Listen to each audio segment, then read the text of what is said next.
तस्वीर साफ हो चुकी है, लेकिन यह बड़ा सवाल है, महाराष्ट्र का महाराजा कौन? ऊपर देखिए 225।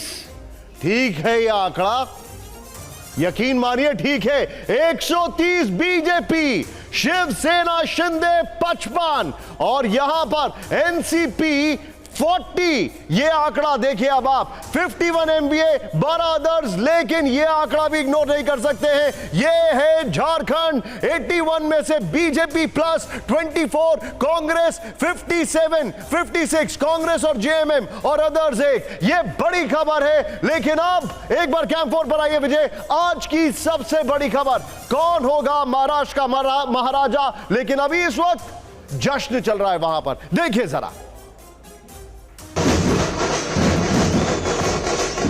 मैंने पहले ही कहा था कि मैं आधुनिक अभिमन्यु हूँ, चक्रव्यूह को भेदना जानता हूँ।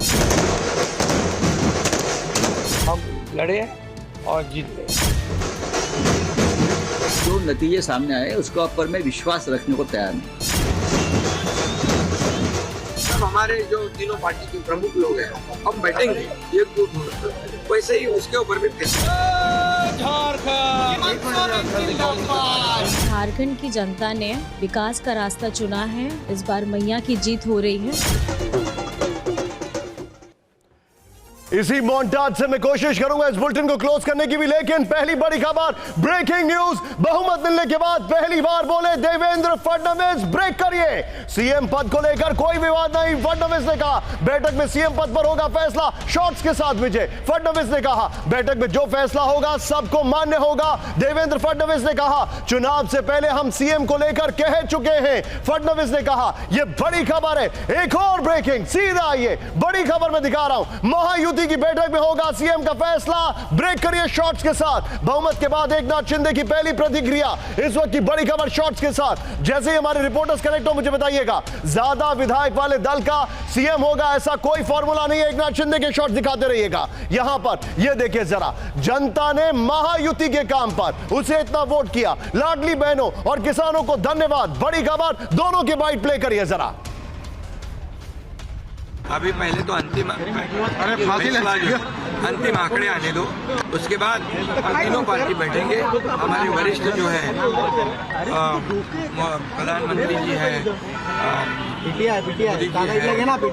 भाई है, नड्डा जी, और सब हमारे जो तीनों पार्टी के प्रमुख लोग हैं, हम बैठेंगे और उसके ऊपर जैसे हम चुनाव लड़े साथ में एकजुट होकर, वैसे ही उसके ऊपर भी फैसला है। सीएम पद के ऊपर कोई भी विवाद यहाँ नहीं होने वाला, क्योंकि पहले दिन से ये तय है कि चुनाव जब संपन्न होगा तो चुनाव के बाद तीनों पार्टियां मिलकर इसको तय करेगी। हमारे नेता आदरणीय होम मिनिस्टर साहब ने प्रेस कॉन्फ्रेंस में ये बहुत स्पष्ट शब्दों में बताया है कि चुनाव के बाद तीनों पार्टियां बैठेगी और इसका निर्णय करेगी।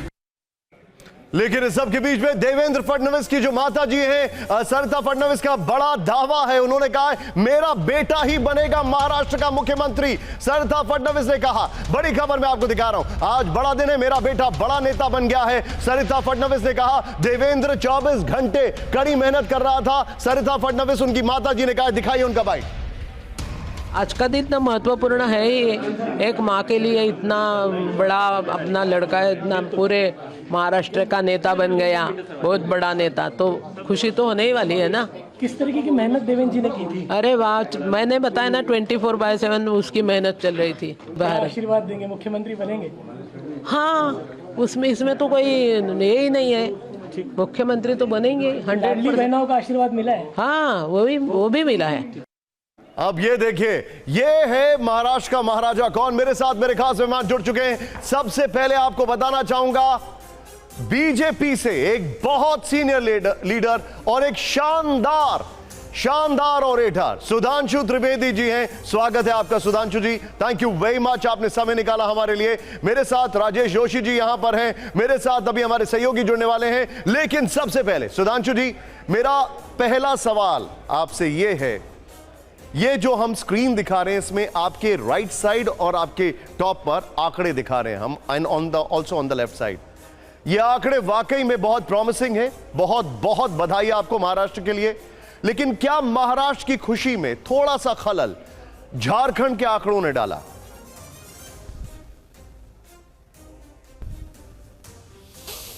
देखिए, झारखंड के जो चुनाव परिणाम हैं वो निश्चित रूप से हमारी अपेक्षाओं के अनुकूल नहीं है।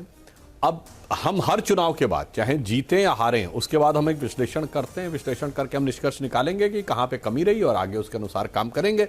परंतु मैं निशान जी ये कहना चाहूंगा कि महाराष्ट्र में हम अभूतपूर्व ऐतिहासिक जीत प्राप्त किए हैं। एब्सोल्युटली। और झारखंड में जो कुछ हुआ है उसके बाद मैं विपक्ष से कहना चाहूंगा कि ईवीएम ठीक काम कर रही है कि नहीं।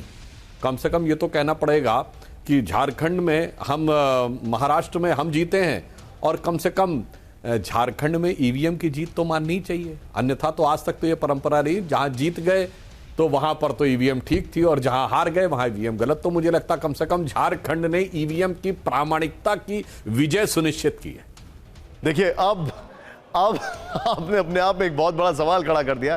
देखिए सुधांशु जी, बड़ा प्रीमेच्योर और मेरे लिए एज एन एंकर बड़ा अमेच्योर होगा अगर मैं आपसे पूछूंगा कि मुख्यमंत्री कौन बनेगा। लेकिन मैं आपसे एक सवाल एक अलग लेवल पे पूछ रहा हूं। जिस तरीके से विक्ट्री आई है, 2019 में 8 सीटें आपकी कम थी, उससे बेहतर परफॉर्मेंस आपने की है। आपके अलायंस ने तब भी अच्छा परफॉर्म किया था, लेकिन तब उद्धव ठाकरे थे और आज एकनाथ शिंदे और अजीत पवार हैं। इन दोनों में और उद्धव ठाकरे में कितना फर्क है in terms of dealing, in terms of understanding और इन टर्म्स ऑफ समन्वय? देखिए, भारतीय जनता पार्टी ने अपना महाराष्ट्र में सर्वकालीन सर्वश्रेष्ठ प्रदर्शन किया। एब्सोल्युटली। अब जो आपने कहा सामंजस्य की बात, तो मैं निशान जी बहुत स्पष्ट कर दूं, शिवसेना के साथ हमारा सामंजस्य एक पीढ़ी का है, कहीं कोई समस्या नहीं थी। और आज भी आप किसी शिवसेना कार्यकर्ता से उसकी दिल की बात पूछें तो वो यही कहेगा कि उसका natural affiliation, natural alliance BJP के साथ है। और इसीलिए वो कार्यकर्ता निकलकर अलग हो गए और आज तो साफ दिखाई पड़ रहा है कि शिवसेना का वोटर भी बीजेपी की तरफ आ गया, शिवसेना के कार्यकर्ता का दिल बीजेपी की तरफ है। अब नेताओं का दिमाग कहां पर है यह उन्हें समझने की आवश्यकता है। मैं आपको अब व्यवहारिक चुनाव की दृष्टि से बता देना चाहता हूं। मुंबई से लेकर थाने तक का क्षेत्र शिवसेना का प्रभाव क्षेत्र माना जाता था। हम गठबंधन में वो सीटें उनको दे देते थे। वर्तमान शिवसेना को देने में भी हमारे लिए कोई समस्या की बात नहीं थी। उनका गठबंधन अस्वाभाविक था। आप शिवसेना के कार्यकर्ता से पूछिए कि कांग्रेस को वोट करना और कांग्रेस के साथ मिलकर चुनाव लड़ना उनके लिए कितनी बड़ी चुनौती थी। और उसी क्षेत्र में कांग्रेस भी अपना प्रभाव मानती थी, मुंबई के क्षेत्र में, वहां से लेकर थाने तक के क्षेत्र में, और शिवसेना भी वही प्रभाव मानती थी। और शिवसेना उन इलाकों की सीटें मांग रही थी कांग्रेस से जो मुस्लिम बाहुल्य क्षेत्र हैं।